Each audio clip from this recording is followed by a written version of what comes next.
खुश आमदीद। आज के इस तज्जिये में हम मशरिक़ वस्ता की एक ऐसी पेचीदा और पुरअसरार पहेली को डी कोड करने वाले हैं जिसने सदियों से दुनिया भर के माहिरीन को हैरान कर रखा है। हम बात कर रहे हैं एक ऐसे मुल्क के दिफाई निज़ाम की जो किसी आम मुल्क से ज़्यादा एक मजबूत किला मालूम होता है। जी हाँ, हम ईरान के दिफाई हिसार की गहराई में उतरेंगे और जानेंगे कि ये काम कैसे करता है। आप जरा तारीख के औराक पलट कर देखें तो एक बहुत बड़ा और वाकई हैरानकुन सवाल सामने आता है। रोमन एम्पायर की बेपनाह अस्करी ताकत हो, उस्मानी सल्तनत का फैलाव या फिर जदीद दौर में ब्रितानवी राज और सोवियत यूनियन जैसी सुपर पावर्स, इन सब का सामना करने के बावजूद आखिर ये खिता आज तक नाकाबिले तस्खीर क्यों रहा है? कोई भी सुपर पावर इसे मुकम्मल तौर पर फतह क्यों नहीं कर सकी? इस बात को मारूजी अंदाज में समझने के लिए हम इस किले को बाहर से अंदर की तरफ 5 हिस्सों में बांट कर देखेंगे। पहले हम इसके जोग्राफियाई किले की बात करेंगे, फिर 1979 की स्ट्रेटेजिक तब्दीली को समझेंगे, उसके बाद महवर मुज़ामत, फिर ड्रोन्स और गैर मुतनासिब जंग, और आखिर में इसके गैर मुतवक्के मुस्तकबिल का जायजा लेंगे ताकि पूरी तस्वीर वाज़ेह हो सके। तो चलिए शुरुआत करते हैं पहले हिस्से से, यानी जोग्राफियाई किला। इस नाकाबिले उबूर दिफाई निज़ाम की सबसे बैरूनी तह को समझना सबसे ज़्यादा ज़रूरी है, क्योंकि यही वो कुदरती रुकावटें हैं जो दरअसल इस मुल्क के दिफा की बुनियाद और इसकी सबसे बड़ी ताकत है। अब जरा दुनिया के नक्शे पर इसकी पोजीशन देखें। ये खित्ता बिल्कुल यूरोप, अफ्रीका और एशिया के संगम पर वाक़ है, और दिलचस्प बात यह है कि इसकी ज़मीनी सरहदें बैक वक्त 7 मुख्तलिफ ममालिक से मिलती हैं, जिनमें पाकिस्तान, अफ़गानिस्तान, तुर्कमानिस्तान, इराक़, तुर्किया, आर्मेनिया और आज़रबाईजान शामिल हैं। इतने मुख्तलिफ पड़ोसियों का मतलब यह है कि दिफा के लिए हर वक्त एक इंतहाई पेचीदा और चौक सिक्योरिटी नेटवर्क दरकार होता है। ज़मीनी सरहदों से हटकर अगर देखें तो बहिराए कज़वीन, खलीज फ़ारस और खलीज ओमान पर फैली ये 2500 किलोमीटर तवील साहिली पट्टी एक बहुत बड़ी कुदरती समुद्री खंदक का काम देती है। ये तवील साहिल एक ऐसी स्ट्रेटेजिक गहराई फराहम करता है जो किसी भी बैरूनी ताकत के वसी पैमाने पर बहरी हमले को वाकई एक डरावना खौफ बना देता है। ये जोग्राफियाई रुकावटें कितनी ज़बरदस्त हैं उसकी बेहतरीन मिसाल 1980 की जंग है। जब इराकी अफ़वाज ने खुजिस्तान पर हमला किया तो दूसरे ही साल ज़ाग्रोस के देवायकल और पथरीले पहाड़ी सिलसिले ने उनकी पेशकदमी को बिल्कुल जाम कर दिया। 8 साल तक ये जंग चली, लेकिन जंग के अख्तिताम पर सरहदों में 1 इंच की भी तब्दीली नहीं आई। ये पहाड़ हकीकत में पत्थर की एक ऐसी दीवार हैं जिसे उबूर करना तकरीबन नामुमकिन है।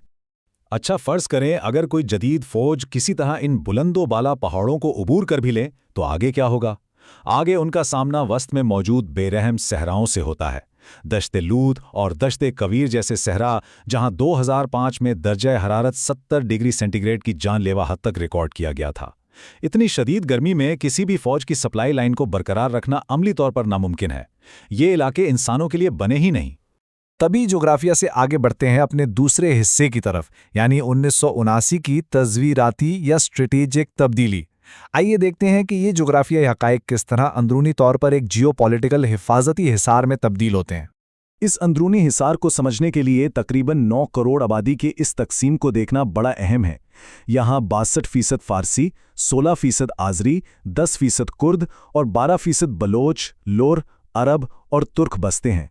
लेकिन इस ज़बरदस्त नस्ली तनव्वो के बावजूद एक भारी शिया मुस्लिम अक्सरियत वो नज़रियाती गोंद या आइडियोलॉजिकल ग्लू फराहम करती है जो इस कौम को जोड़े रखती है, जिसकी वजह से किसी भी बैरूनी ताकत के लिए अंदरूनी इंतशार फैलाना बेहद मुश्किल हो जाता है।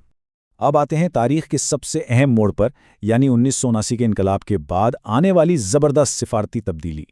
रातों रात ये रियासत एक लिबरल, मगरब नवाज और अमरीकी इत्तेहादी से बिल्कुल एक मगरब मुखालिफ हस्ती में तब्दील हो गई।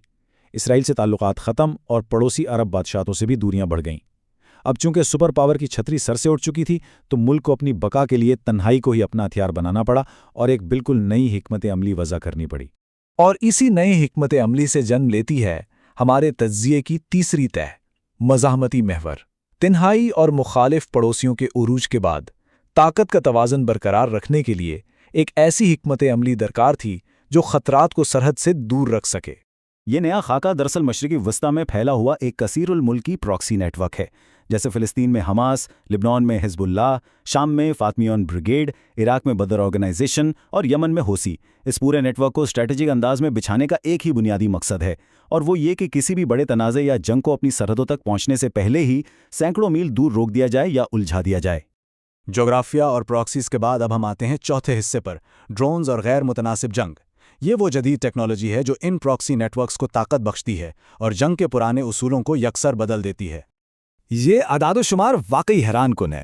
غیر متناسب جنگ کی اصل طاقت ذرا یہاں دیکھیں۔ ایک طرف صرف $20,000 کا ایک سستا ڈرون ہے اور دوسری طرف اسے گرانے کے لیے ایک روایتی فوج کو $10 لاکھ مالیت کا جدید surface to air missile fire کرنا پڑتا ہے۔ ذرا سوچئے، یہ معاشی فرق دفاع کرنے والے ممالک کے وسائل کو بری طرح نچوڑ لیتا ہے، اور سچ پوچھیں تو یہی اس حکمت عملی کی سب سے بڑی کامیابی ہے۔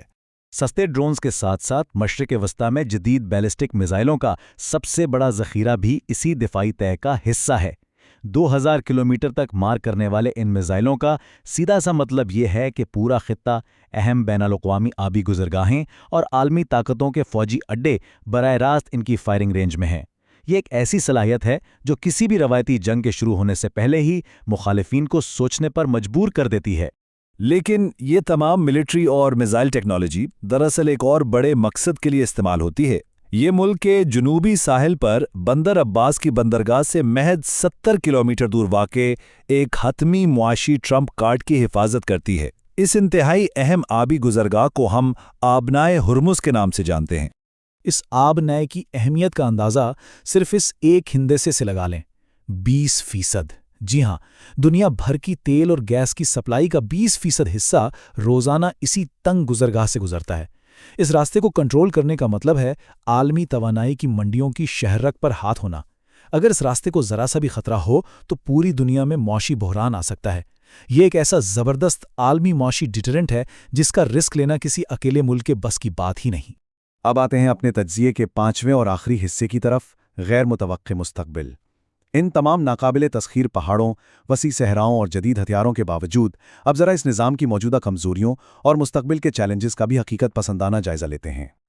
یہ ایک بڑی عجیب سی ستم ظریفی ہے۔ ایک ایسا ملک جس نے اپنے دشمنوں کو سرحدوں سے دور رکھنے کے لیے اتنی زبردست دیواریں کھڑی کر رکھی ہیں، اسے اپنے ہی دارالحکومت تہران کے بالکل وسط میں حماس کے رہنما اسماعیل ہنیہ کے قتل جیسی اندرونی سیکیورٹی خلاف ورزی کا سامنا کرنا پڑا۔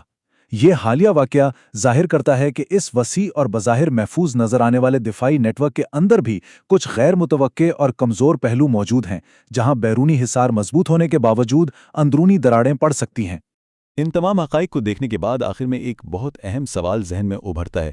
آج جب عالم کشیدگی اپنے عروج پر ہے اور روس اور چین جیسی طاقتوں کے ساتھ غیر اعلانیہ اتحاد بڑھ رہے ہیں، تو کیا روایتی جنگ کے لیے بنائے گئے یہ تاریخی اور جغرافیائی حصار مستقبل کی جدید ہائی ٹیک اور سائبر ٹیکنالوجی پر مبنی دراندازی کا مقابلہ کر پائیں گے؟ یہ وہ سوال ہے جس کا حتمی جواب صرف آنے والا وقت ہی دے سکتا ہے۔